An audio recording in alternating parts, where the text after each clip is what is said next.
नमस्कार। नरेंद्र मोदी एक ऐसे प्रधानमंत्री जिसे तानाशाह कहा जाता है, जो अपनी ही चलाते हैं। मुझे तो आश्चर्य तब होता है जब ये तानाशाह माफ कर देता है। यही तानाशाह अपने आप को गाली भी सुनता है। खुद के ऊपर गाली दी जाती है, मां के ऊपर गाली दी जाती है, उसके इस्तीफे की मांग की जाती है, पुलिस को मारा जाता है और फिर भी तानाशाह सहता रहता है। ऐसा तानाशाह पहली बार देखा है भाई। नरेंद्र मोदी ने आके विद्यार्थियों को माफ कर दिया। उन्होंने कहा कि मैं ऐसे विद्यार्थियों पर कार्रवाई नहीं करना चाहता हूं, मैं उनको माफ कर देता हूं और माफ करना ही सबसे बड़ी बात होती है। दीपके को बता दूं कि माफ करने वाली बात तो भगवान बुद्ध ने भी कही थी। जो माफ करता है ना, वही बड़ा होता है। और सच बोलूं तो दीपके मोदी के खुद के इतने फॉलोअर हैं ना, अगर मोदी इन फॉलोअर्स को रास्ते पे उतारते तो क्या होता कॉकरोचों का, सोचिए क्या होता। आपके जितने फॉलोअर्स हैं ना, कॉकरोच जनता पार्टी को मिले, उससे कई ज्यादा फॉलोअर्स दुनिया में मोदी के हैं। अगर मोदी बोलते भी कि इनको हटा दो तो क्या होता। मोदी ने यह नहीं किया। मोदी ने माफ कर दिया, गाली देने वालों को माफ कर दिया। और शासक ही माफ कर सकता है। ये बच्चे जो अपने माँ बाप की भी नहीं सुनते, माँ बाप को शर्म आती है ऐसे बच्चों और बच्चियों पर। कई माओं के, कई पिताओं के वीडियो रिलीज हुई है कि शर्म आती है उन्हें ऐसा अपना बच्चा कहते हुए, ऐसी अभद्रता वाली भाषा सुनकर। इन्होंने नहीं बोलना चाहिए मोदी को माफी मांगो, लेकिन दीपके फिर भी मोदी की माफी मांगता फिर रहा है कि मोदी माफ करे नहीं, माफी मांगे। वीडियो करेंगे मोदी। सुन लीजिए दीपके की भाषा। कल हम सभी ने मोदी जी का वीडियो देखा जहां पर वो कह रहे थे कि वो माफ कर रहे हैं बच्चों को। मुझे लगता है मोदी जी आज भी रात को एक वीडियो डालेंगे नया, तो मैं उम्मीद करता हूं मोदी जी उस वीडियो में माफी मांगेंगे 20 जुलाई को जो लाठी चार्ज हुआ है उसके लिए। 12-12 साल की लड़कियों का सर फोड़ा गया है पुलिस के द्वारा। उन लड़कियों से माफी मांगे जिनको पुलिस ने इतनी ब्रुटैलिटी से मारा है। सुना, कहा कि मोदी माफी मांगे। क्यों? क्योंकि मोदी ने बच्चों पर लाठियां चलाई। अब ये वाला मामला जरा पेचीदा है। ये वाला मामला जरा पेचीदा है।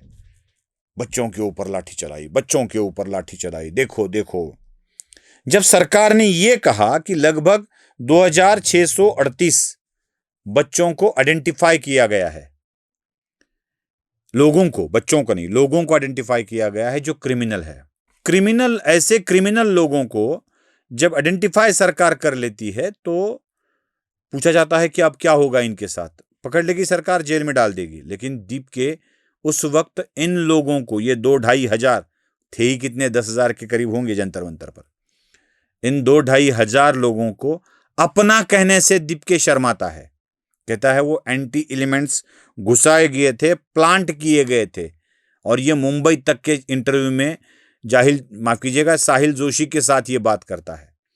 और ये प्लांट किए गए लोगों, बीजेपी द्वारा भेजे गए गुंडे, इस तरह की बात करता है। सुन लीजिए। दिल्ली पुलिस की प्रेस कॉन्फ्रेंस हुई थी जिस दिन धर्मेंद्र प्रधान ने इस्तीफा दिया, और उसमें उन्होंने कहा कि कुछ 2638 लोगों को आइडेंटिफाई किया गया है सीसीटीवी में, जो हिस्ट्री शीटर्स हैं, जो स्टूडेंट्स आपके प्रोटेस्ट का फायदा उठाने की कोशिश कर रहे थे, ऐसा आपको? मुझे लगता है ये डेलिबरेटली प्लान किए गए हुए लोग थे, जो मैं पहले से कह रहा था। ये मैं अभी से नहीं कह रहा हूँ, मैं इस प्रोटेस्ट की स्टार्टिंग से कह रहा था ये डेलिबरेटली प्लान किए गए हुए लोग हैं। और मैं बार बार बोल रहा था कि बीजेपी वाले कुछ गुंडे भेजेंगे यहाँ पर इस प्रोटेस्ट को डिस्टर्ब करने के लिए, और वही हुआ। इसके बाद मैं आपको एक खबर और दिखाना चाहता हूं।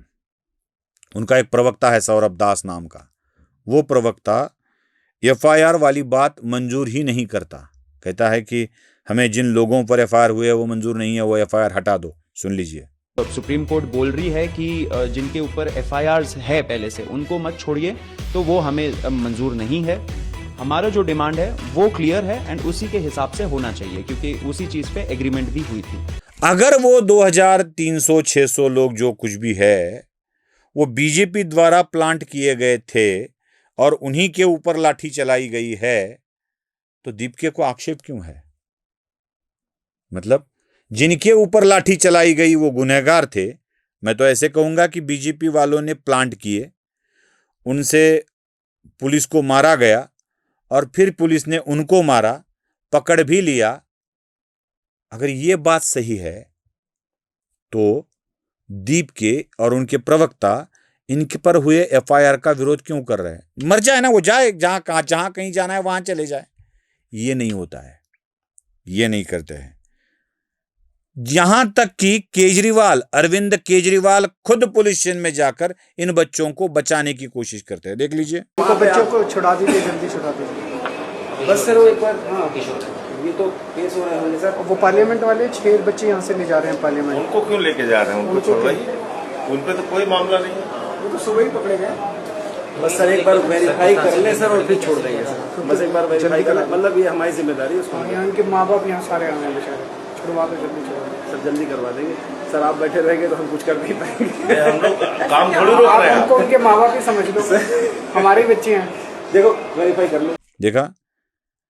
अब ये वीडियो मैंने आपको पहले भी दिखाया था, जानबूझकर आज दिखा रहा हूं। केजरीवाल पुलिस स्टेशन चले जाते हैं पकड़े हुए लोगों को छोड़ दो करके। उनका प्रवक्ता कहता है कि हमें यह बात मंजूर नहीं है कि एफआईआर हुए है। दीप के खुद कहता है कि प्लांट किए गए थे। बाकी लोग भी खुद कहते हैं कि प्लांट किए गए थे।